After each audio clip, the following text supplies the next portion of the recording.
The biggest use case in 2025 on OpenAI is therapy. Can you make regular human beings engage with their wallet and their identity on a daily basis? OpenAI is trying to go into the business of your mind, and that it's the same space that Kin is in. We just want it to be yours.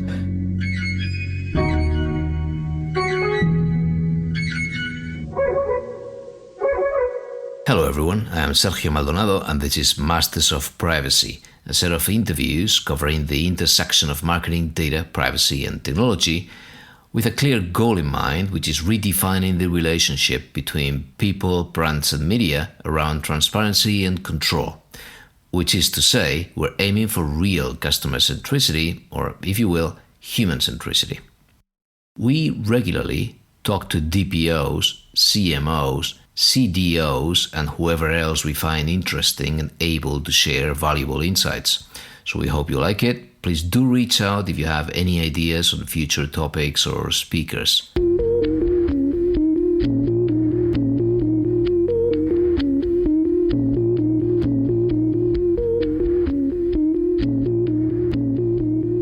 Okay, we're going to revisit the always hot topic of personal AI assistants, personal data wallets or personal data stores, and so-called empowerment tech.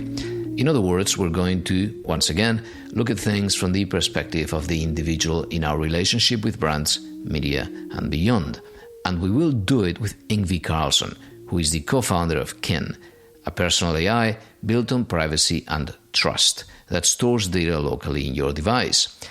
After 2 successful exits and a career in venture capital, Yngvi set out to answer a bigger question, which is, can AI empower us without owning us? For him, Kin is more than technology. It's a movement to put people back in control of their data, their conversations, and their future. We have heard this line before in the early years of the My Data movement and the personal data stores and so on, and we've had a few interviews on the topic, even with the My Data Global organization team, but the personal AI angle was missing so far. So let's go for it.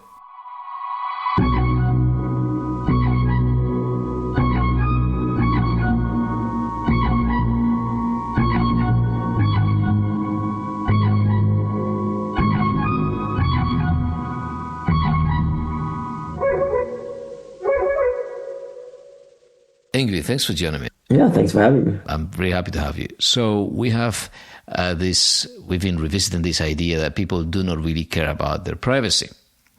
And this is something that is an even hotter topic now. There's a lot of people just going back to it saying we're all frustrated with how it worked out. People just agree to whatever happens. We tend to say in surveys that we're very worried, and then everyone accepts everything from Meta, every single cookie. If it's convenient, every new app to just play with your face. So what do people care about? Yeah, it's interesting, right? Because when you think with your rational mind or in your professional space, you care about privacy. But the second you go home, you just stop caring. And I think it's so interesting, and it's been bugging me for years. And I think I found out what people really do care about. It's not privacy, it's vulnerability. And I met this girl not too many months ago. She's from Brooklyn, and she documented her entire life on TikTok, or 5 years of her life. When she got married, she built a house, a home, and she started a business, and she got 200,000 followers, and all was good. Then the TikTok ban happened, and TikTok was down for 12 hours. And she experienced firsthand what it meant to lose everything she had built up. She thought that this will never go away. I can trust this. This is my livelihood. But for 12 hours, it was all gone. She was really vulnerable. And the day after, 2 days after, she set up a Proton email. She kept backups of all her videos. She didn't do that before. And she now was really worried about who owns and control her data. Because clearly she didn't. And just imagine, you don't mind that Meta has access to a lot of your things because you think, well, why would they even care about like little me? Like, why should they care? And maybe you're right. I mean, the distance from you to Meta is too far. But just imagine going in to your office and you see your colleague standing there with your phone in their hands, browsing through your messages, your images. Then it's a different story.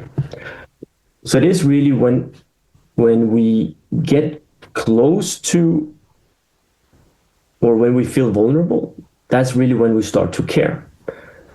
So when building products today, especially if you have a privacy-oriented product, you still need to communicate the vulnerability side to get individuals motivated to care about it. Privacy is only for professionals, for compliance, for lawyers, yeah. That's very good. Are we getting away from the idea of people owning data as if it were property? Is it becoming a little bit more sophisticated? And what's your angle on that perception? So if you go into a store and you buy something, you will get a receipt. Who owns the content on that receipt? Who owns the data on that receipt? Do you own it? Does the store own it? You definitely own a copy of it, but the data has shared ownership. We talk about privacy and data ownership because that's the easiest thing to understand. But in reality, it's more about data control and permission. I don't mind I don't mind that I have shared ownership of the data with this store where I bought these headphones. And I don't mind that I have shared ownership of the data in the other store where I bought these running shoes. As long as I have a copy of each and I can take both of the receipts with me, and I can walk somewhere else and say, maybe I can use this for my credit score or whatever. I can use it for a different experience because I can now prove that I'm a runner and I run with headphones. So maybe I can get a different experience. I'm okay with the stores having some data on me. That's the trade-off, and that's fair. As long as I also have it. And that's a problem we have today, that you don't control any of the data. It's only in these silos, these walled gardens, and you cannot take it with you and you cannot use it and you cannot benefit from having it at all. That's how I see the part of owning your data. And on the private property right on that, it's still your data. You generate it. It's part of your identity. But you have to share it as long as you control who gets permission to see what and when, and you can decide when to take it back. So you touched on identity. I wanted to get there. That's very good. It could be very hard to, precisely because of what you said, because a lot of that data that we generate is shared. Sometimes it is born. We've also had this debate, how data is born out of a particular digital interaction that did not pre-exist. You did not carry that property with you, that signal with you. The signal originates in the specific digital asset that you come into contact with. And for the first time, that asset is measuring something about you that you never had. However, identity is different. What's your perspective on owning your identity? The first question is, what is identity? And you can take a driver's license, but that's more or your passport, that's more a governmental identifier. Your identity is more than your passport. Your identity is essentially your memory. Because if you have no memory, your identity is of no use. And then the question is, if you control your memory, this is where the self-sovereign part comes in. And we know the sovereignty term from countries, which is very easy for us to understand, that sovereignty means borders. Okay, you have your country has borders, that you have a sovereign country. But it's very difficult for us to understand that you can have sovereignty online, where you have borders with your memory and your data. So that's the first thing. What is identity? And if identity is memory, then that is equally as, it's not only how much did you run last year using Strava or your passport. It's also just your thoughts, your feelings, it just consists of so many things. In order to, we've been trying to solve this question of controlling and owning your own data and identity for 20 plus years. We've never really succeeded, and there are reasons for that. The first question is it even possible to own or control your own data? That's the first question. And we've actually answered that yes, it is possible. You can have wallets where you can store your data, or you can store it locally on your computer or your phone. So you can actually, you can own it. Then is it possible for you to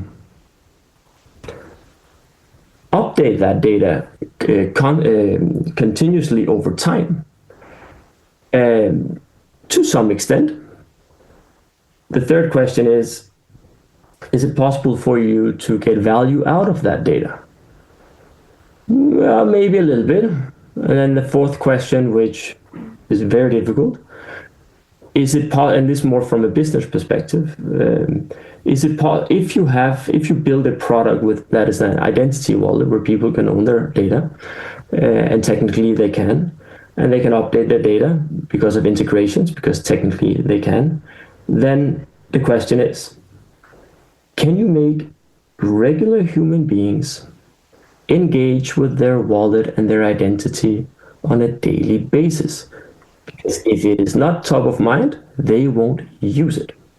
We know this from crypto wallets, we know this from identity wallets. You will not use it, you will not trust it. So can you answer yes to all of these questions? And I don't think that's been possible until recently. And it's what we're building with Kin. We started out with the identity wallet because of all this. We also looked into the blockchain, like everybody else, and realized you don't have privacy on a blockchain. You have anonymity, which is this is confusing a lot of people. So we essentially started out with an identity wallet, saying, okay, you can get your data in here, but we couldn't make the data valuable for you until we met AI. So we had an interview with Dan Stone from Icebreaker on identity, owning identity, and they learned the lesson to also go in one very specific direction, which is the professional network. So they're taking on LinkedIn in a way that LinkedIn doesn't own identity, and the graph that you've got all of your connections. And so in which direction are you taking those lessons to give shape to Kin with the help of this new idea of the personal AI? What we're doing now with Kin is, without you knowing it, we give you an AI, a personal AI that you can truly trust. We're trying to take on this mass adoption of ethical AI plus self-sovereign identity by building like this personal AI that you can trust.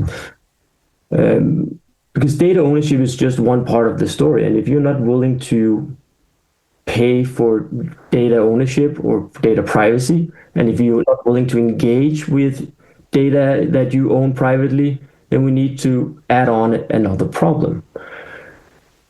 Unluckily, or luckily for us, but unluckily for the world, we also live in a world that is grappling with mental health crisis, rising anxiety, and the need for more authentic connections.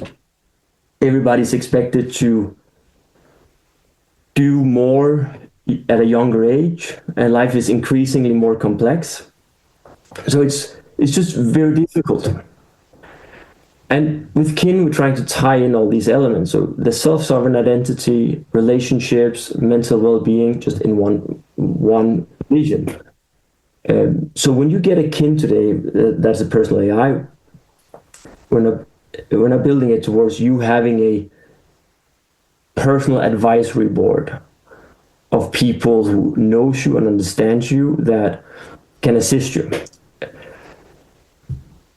It's important to say that Kin is built with memory in mind, so it remembers everything. Your data gets stored inside Kin. We start with what kind of constitutes your memory, so your thoughts. So we start with your thoughts, journaling, and you just speaking your mind. LLMs are good at that. But you own the data. Even if you put a gun to my head, I cannot see your conversation. It's all stored locally on your device, only it's encrypted. And we use, I think we use LLMs for 25 different things. 24 of those happens locally on the device as well. So all the computation is happening on there, so it's faster and more secure and more private. And then we have one LLM in a trusted environment in the cloud that is being used as well. So by far the most private and trustworthy AI solution out there. And it's important because the final thing on this is, if you start using Kin for whatever, preparing your day, coaching, whatever, then eventually we're going to add on more features. Now it can take on this data from you and this data from you. What you don't know is that we actually also give you an identity wallet with a decentralized identifier, with private key encryption and so on. We've just not told you because you don't care about it. But if we have 10 or 20 million people that over 3 years, 5 years have built up their own personal AIs, and they start worrying about privacy, we can say, well, we got you. You already have your private keys. But now we can go to businesses and say, you know what? Here are 20 million people who own and control their own data, their own personal digital identity. Do you want to cater to them? Do you want to cater to their AIs and give them personalized experiences based on what their AI agent knows about them? All without having big tech owning that identity. So now you've got the identity wallet. Now we've got this thing. It happened behind the scenes. I also appreciate the fact that people do not really have this problem that they can perceive today. So the need for this identity, and that at some point it will emerge, and you've built it, and you've got this memory of everything we've been journaling and everything we've been sharing. I love the fact that it's learning locally. And now we go into the world. So let's just be a bit futuristic, right? So we start talking to companies that are finally able to work with us.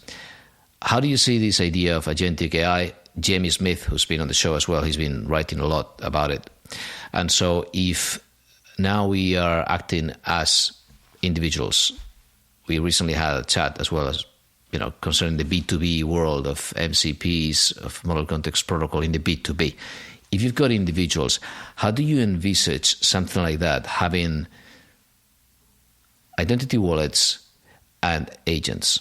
It's about verifiable interactions, so that you can send your AI out in the world to do things on your behalf, but also feel safe and confident that it will only do what you asked it. And it needs verifiability. So your whatever that is, if you can trust the issuer then of some credentials, then that's fine. But I need some place to, I would say in Danish, I would say hang my hat. I don't know if you can say that in English. I need something to trust. And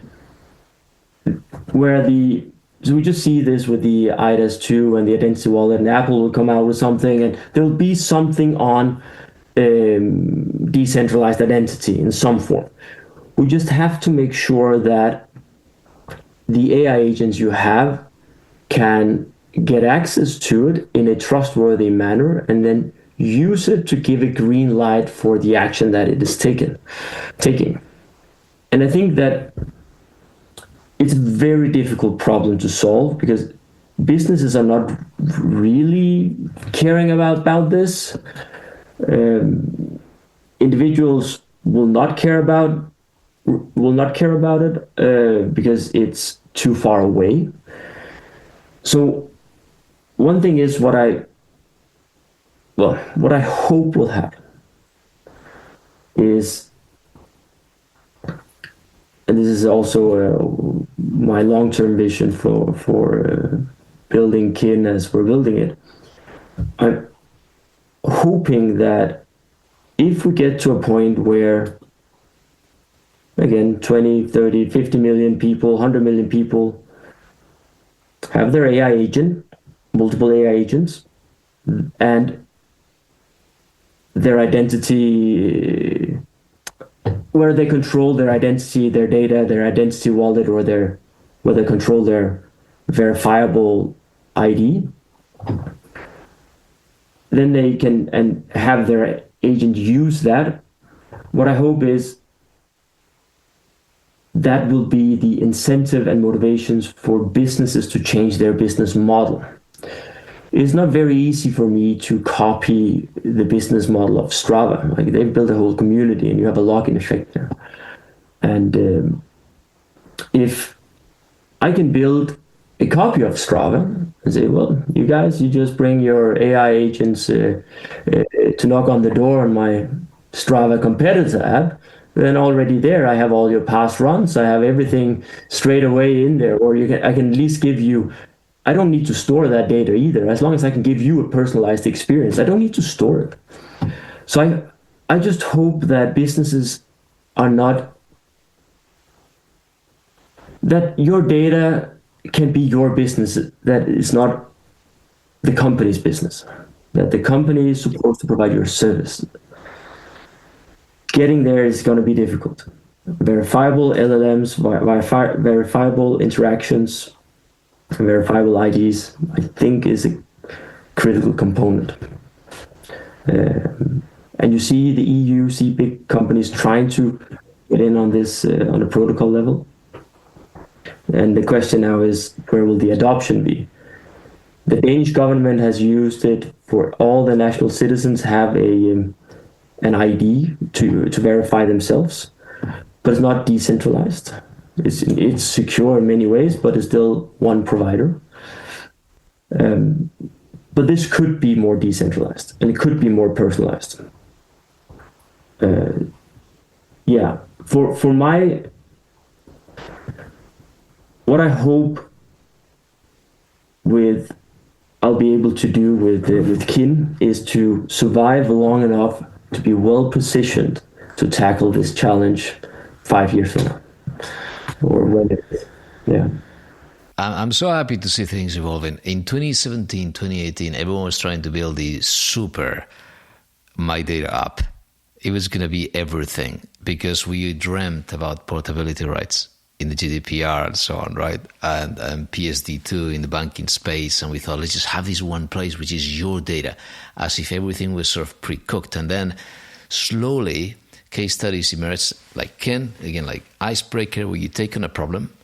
And in the case of what you're building now, I find it a specific important stepping stone towards the agentic world from my point of view, because if I look at what Meta knows about people when they start clicking on content, interacting with content, and how they define your preferences, it's never been perfect. And they have so much data, and yet they never really nail it. I know it's getting really good with people that are there all the time, which is not my case, right? But it's getting good. You can see how it evolves as a as an advertising platform. But what's the alternative? You're never going to have so many touch points, so many signals, so many pixels all over the world, all over the place, in every website, to be able to understand what my preferences are. But if I am giving you my journal and I'm telling Ken what I feel every day, and I feel confident enough that that stays in place in my device, therefore I do share more. With that, combined with AI, and I know that I'm just preaching to the choir. I mean, you've taken this much farther. I'm just trying to get my head around this, because I'm thinking, if I've got something like this and I trust this and I start talking about anything, I don't have to talk about what my favorite color is. I do not need to say that I love running or surfing or playing the guitar, because it's going to come out. So then if I've got an agent that is going to go shopping because I do need to get some tea online, this AI will now understand how picky I am for certain things, and therefore how with certain properties of these articles I will not negotiate, because that's how picky I am. And I've shared that, and it goes beyond clicking on liking a picture, right? So if agentic AI and a piece of software or a browser exists where I can delegate many transactions, I will need my identity to be smarter and to be defined. And I don't want to go through a process of defining. We've had that as well. There's been apps for everything, right? Where define your properties here, okay, another hour, and then finally I'll go and represent you out there. So AI gives us that opportunity. I really like that. Do you see the next step? So I can see this world now, and I'll shut up. I can see, again, you coming from this angle with me trusting Ken to share what I'm thinking at a given point in time, and it keeping memory, learning over time about me. I can see Icebreaker helping me with that network. I can see interoperable identities thanks to EIRES or whatever comes. I can see adoption because of what you're saying, because governments are also pushing for it. So what's next? Yeah, so it made me think of Meta has all these touch points, but they still don't know what my shoe size is. And just yesterday, I wanted to get new paddle shoes, and I have pretty wide feet, so I need a wide fit. And I asked an AI to find all that. I spent time myself first, and it was very difficult because not that many websites write if it's a wide fit shoe or not. So it's mostly on Reddit and so on. Having an AI finding it for me was way easier. Then if Meta doesn't know what my shoe size is from my searches and so on, I mean, it's because they are trying to guess a lot at scale, and because there's a lot of people, they will get some things right sometimes, and it's just a lot, so it'll be valuable. When you have your own personal AI, we know that, okay, this is Sergio, this is you. Here's some facts. This is your shoe size. This is your preference. This is this. And then we also have to keep in mind that the data center that is you, that your personal AI has, is also your assistant. So you go straight to the source and say, well, I don't want a Earl Grey tea now. Today I want white temple. And fair enough, you can take that into account straight away just because of that prompt. Whereas Meta will still have to guess what you're in the mood for today. Meta and Google has been in the business of your attention.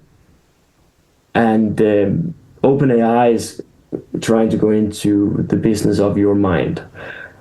And that it's the same space that Kin is in. We just want it to be yours.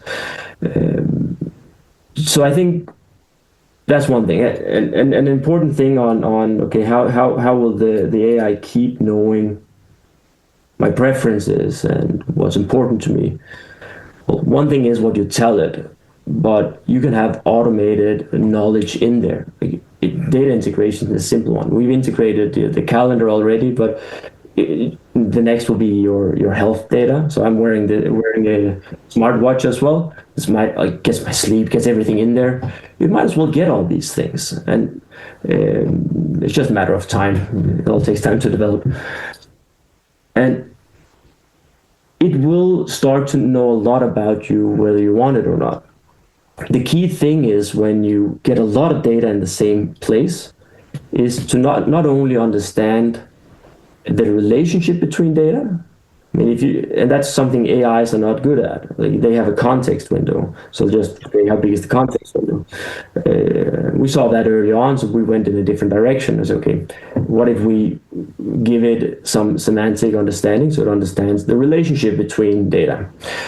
And then the next thing we've been building, and we're launching the first version of that now, is the ability for the AI to understand time, experiences, and events.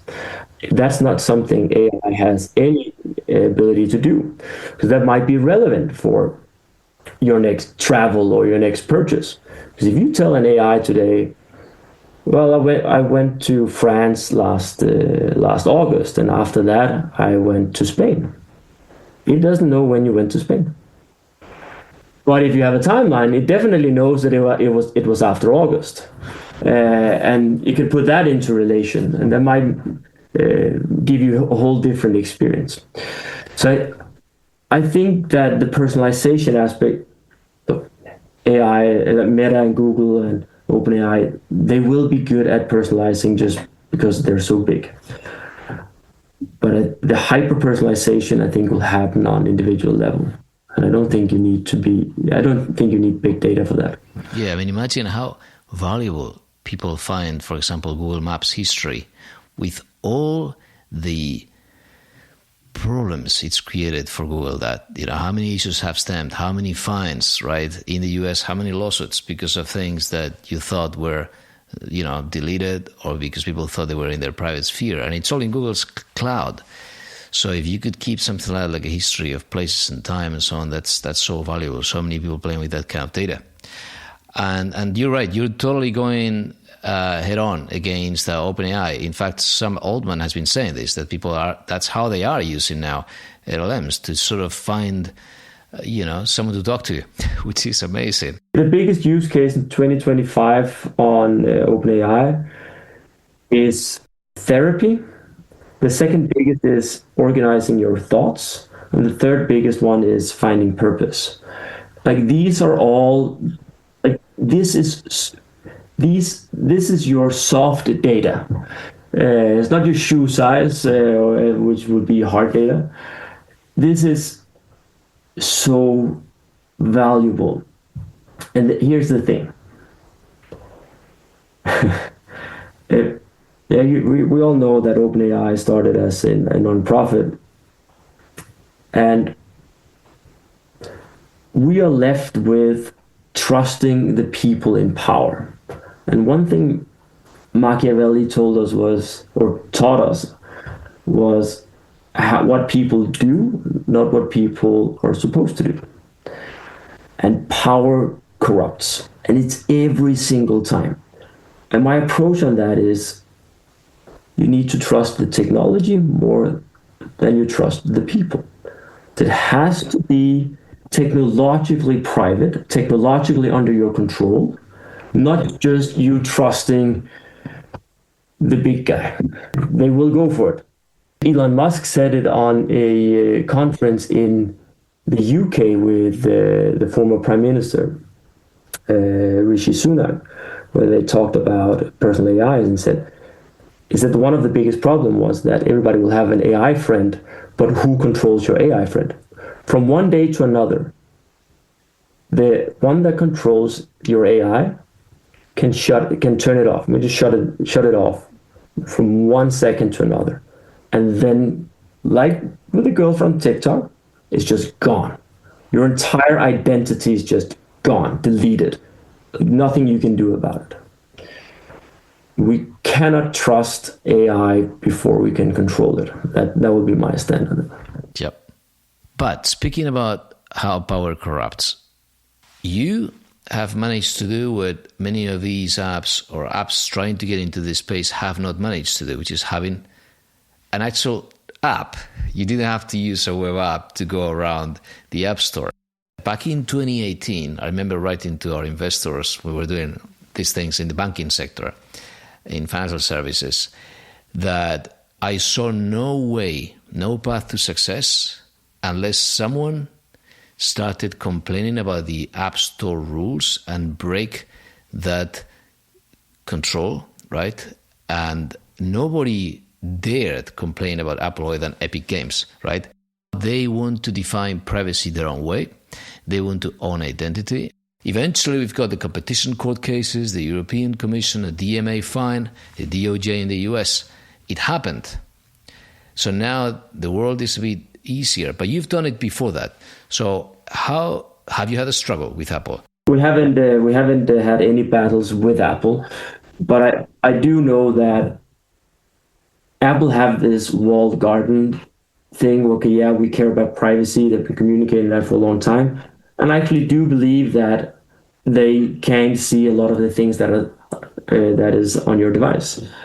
The problem is who decides what goes in and out of that device. And this is where why it's important, and also important for us, that it is interoperable and it is portable. So it can work on a different device. And as long as it can that, I mean, fair enough. If Apple shuts us down 5 years from now, I mean, it can work somewhere else as well. You have your own device, but by then you'll have your ring or something. Exactly. Let's see. Any last thoughts? Any last ideas? One thing I would hope people will do is to support empowerment products and be a little bit of forgiving on them. Because if we are a lot of people using empowerment tech and empowerment products like Kin, as long as we're a lot of people, then we can do a lot of good things in the world. We can do a lot of changing. It's not going to matter if we're only 10, 20, 50,000 people. We need to be way more. So I would say, like you would shop locally, use empowerment tools as well.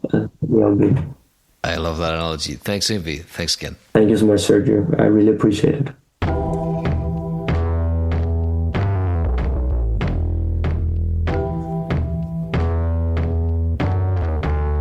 Okay, that's all for today. You will find additional information about today's interview, the topics we've covered, and related prior episodes on mastersofprivacy.com.